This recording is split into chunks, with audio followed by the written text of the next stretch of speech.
Pope Francis for example کہتے ہیں, جو ان کے کرسچن پوپ ہیں, dialogue is born from an ایٹیچیوڈ of respect for the other person, from a conviction that the other person has something good to say. یہاں سے dialogue شروع ہوتا ہے, ڈائلاگ کرنا ضروری ہے, سیز پوپ فرانسس. میں ان کا کوٹ کرتا ہوں جی, میتھیو دا نیو ٹیسٹمنٹ میں سے 7:12, so in everything do to others what you would have them do to you, for this sums up the law and the prophets.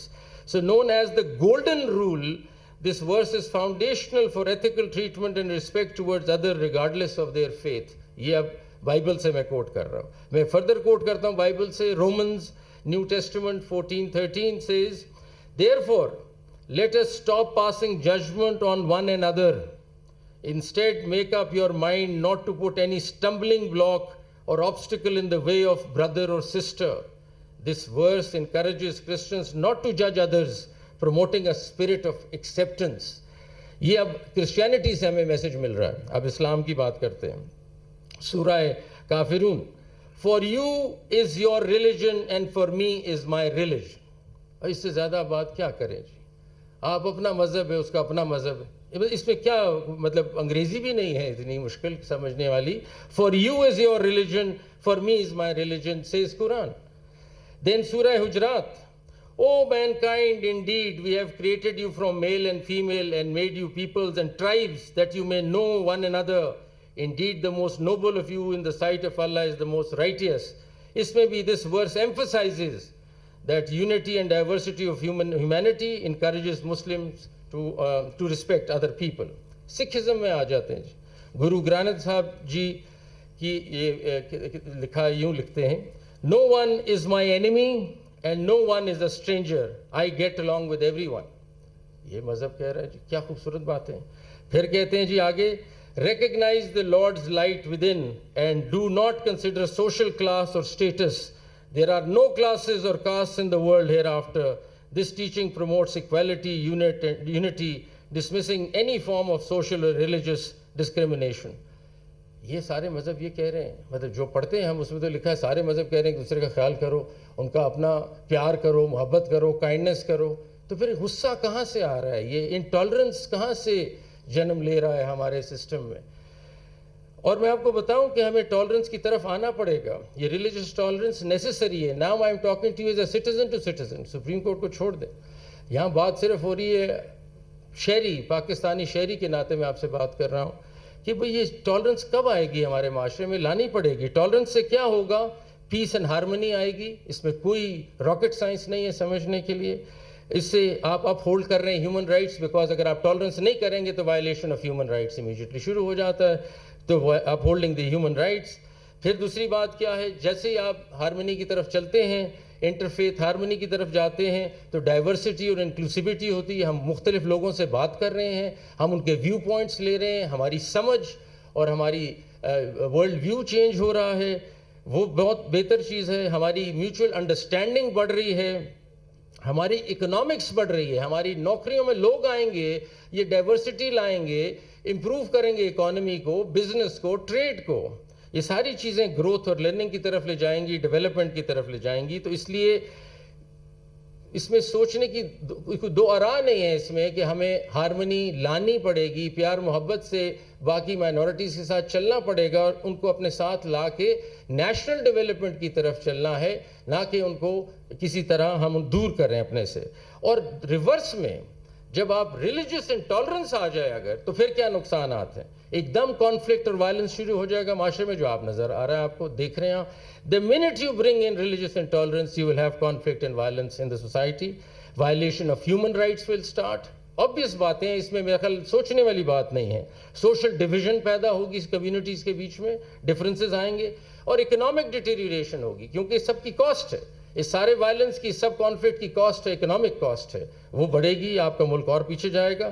Brain drain ہوگی، لوگ یہاں سے چلے جائیں گے، وہ کہیں گے بہت زیادہ فساد ہے یہاں، بہت کانفلکٹ ہے یہاں سے، ہم جاتے ہیں کسی اور ملک چلے آتے ہیں. تو برین ڈرین آپ کی ہونے لگ جائے گی. آپ ڈیولپمنٹ اور انوویشن کو روک رہے ہیں کیونکہ آپ لڑائی کر رہے ہیں ہر وقت، آپ تو لڑتے ہیں سارا دن. تو کیا انوویشن ہوگی اور کیا قسم کی ڈیولپمنٹ ہوگی؟ تو میرے خیال میں یہ بہت ضروری سوچنا پڑے گا آپ کو کہ as citizens we have to change from today onwards. We need to bring in love and harmony towards our minorities. ہمارا جب مذہب یہ کہہ رہا ہے، ہمارا آئین یہ کہہ رہا ہے، تو پھر کہاں سے ہم سوچ لا رہے ہیں انٹالرنس کی؟ یہ سمجھ نہیں آ رہی.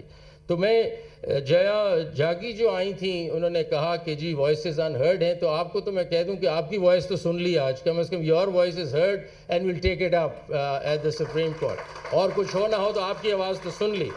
اور میں فائنلی بس یہ کہنا چاہوں گا، اور میں چاہوں گا کہ یہاں گورنمنٹ کے لوگ نہیں ہیں لیکن میں چاہوں گا کہ وہ سنیں، اور میں 4-5 پوائنٹس کہنا چاہوں گا، اور یہ میں انگریزی میں بولوں گا. میں چاہوں گا کہ وہ اس چیز کو فالو کریں. یہ سٹیپس ہمیں لینے لازماً ہیں اگر ہم ملک کو کسی اور لیول پہ لے جانا چاہتے ہیں. اگر پاکستان نے ایک ٹالرنٹ نیشن بننا ہے، پروگریسو نیشن بننا ہے اور آگے چلنا ہے، تو یہ کچھ پوائنٹس ہیں جو میں پڑھوں گا، اور 5 پوائنٹس ہیں. دیکھیے، firstly the state must ensure the effective implementation of these constitutional provisions جو اوپر ہم نے دیکھی.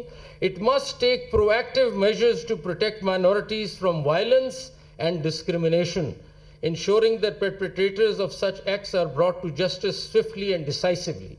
Number 2, the state must promote social harmony and tolerance through education and public awareness campaigns by fostering an environment of mutual respect and understanding. We can dismantle the barriers of prejudice and ignorance that often fuel discrimination. Number 3, the state must ensure the equitable representation of minorities in all spheres of public life, including government, law enforcement, and the judiciary. This representation is crucial for ensuring the minority perspectives are included in the decision-making processes that shape our society. 4, the state must protect the cultural and religious heritage of minority communities. This involves preserving places of worship, supporting cultural events, and recognizing the contributions of minorities to the nation's rich tapestry of history and culture. And lastly, the state must provide avenues for redress and support for minority communities facing injustice. This includes establishing commissions or bodies tasked specially with addressing minority issues, ensuring that their voices are heard and their grievances addressed. And this is what I think the state has to follow and do and take it further. And in the end, I will just quote Dalai Lama for that, and I think he's explained it all so beautifully. He says, and Dalai Lama says, "My religion is very simple. My religion is kindness." Thank you very much. یہ نہیں ہو سکتا کہ supreme court کے فیصلے پر عمل درآمد نہ ہو. اگر فیصلوں پر عمل درآمد نہ ہو تو یہ آئین کی خلاف ورزی ہوگی. سپریم کورٹ اپنا اختیار آئین سے لیتی ہے. جسٹس منصور علی شاہ سیمینار سے خطاب کر رہے تھے. ان کی جانب سے کہا گیا کہ جسٹس قاضی فائز عیسیٰ بہت اچھے دوست ہیں. اللہ چیف جسٹس قاضی فائز عیسیٰ کو اچھی صحت میں رکھے. سپریم کورٹ کے فیصلوں پر عمل ہوتا ہے. یہ نہیں ہو سکتا کہ سپریم کورٹ کے فیصلوں پر عمل درآمد نہ ہو. سپریم کورٹ اپنا اختیار آئین سے لیتی ہے. تو جسٹس قاضی فائز عیسیٰ سے بہت اچھے تعلقات ہیں. جسٹس منصور علی شاہ کی جانب سے یہ کہا گیا ہے اللہ چیف جسٹس قاضی فائز عیسیٰ کو اچھی صحت میں رکھے. سپریم کورٹ کے فیصلوں پر عمل ہوتا ہے. ان کی جانب سے یہ بھی کہا گیا ہماری ذمہ داری ہے کہ ہم توازن کو برقرار رکھیں. میں نے دیکھا کہ 2014 کے فیصلے پر اب عمل درآمد ہوا ہے. یہ نہیں ہو سکتا کہ سپریم کورٹ کے فیصلوں پر عمل درآمد نہ ہو. اگر فیصلوں پر عمل درآمد نہ ہو تو یہ آئین کی خلاف ورزی ہوگی. سپریم کورٹ کو اتھارٹی کہیں اور سے ہے آئین سے حاصل ہوتی ہے. سپریم کورٹ اپنا اختیار آئین سے لیتی ہے. اگر فیصلوں پر عمل درآمد نہ کروانے پر چل پڑے تو سٹرکچر تباہ ہو جائے گا. اگر کوئی نیا نظام بنانا چاہتے ہیں تو بنا لیں. معاملات اس طرح نہیں چلیں گے. کسی کے پاس چوائس نہیں کہ وہ بیان کرے یہ ٹھیک ہے یا غلط. اقلیتوں کے حقوق سے متعلق سپریم کورٹ کے فیصلوں پر عمل درآمد ہوگا. ہماری ذمہ داری ہے کہ ہم توازن برقرار رکھیں. ان کی جانب سے مزید بھی کہا گیا کہ ہم مسلمان ہیں, اقلیتوں کے لیے جگہ بنانی ہے. قرآن پاک کہتا ہے مذہب کے معاملے پر کوئی زبردستی نہیں ہے. اقلیتوں کے لیے اچھے حالات پیدا کرنا 96% مسلمانوں کی ذمہ داری ہے. ہمیں سوچنا ہوگا کہ اقلیتوں کے حقوق کا تحفظ کیسے کرنا ہے۔ انہوں نے مزید کہا کہ تمام مذاہب کہتے ہیں ایک دوسرے سے پیار کرو، تو یہ عدم برداشت کہاں سے آ رہا ہے؟